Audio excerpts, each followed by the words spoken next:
Здравствуйте! Сегодня у нас в гостях обладательница титула «Мисс ТВ 2016» Айлана Мангуш. Здравствуйте! Привет, Айшат.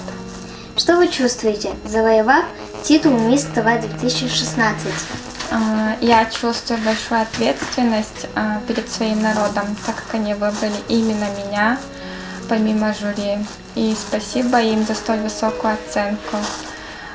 Спасибо моим родителям, друзьям и руководителям.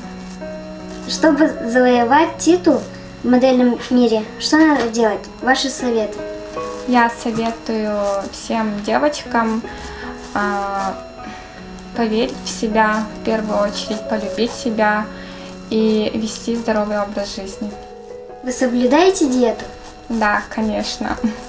Шучу, я очень люблю кушать, особенно вкусно, но я хожу в спортзал. Чем вы занимаетесь в свободное время? В свободное время я читаю книги, смотрю фильмы, люблю кататься на коньках. Ну и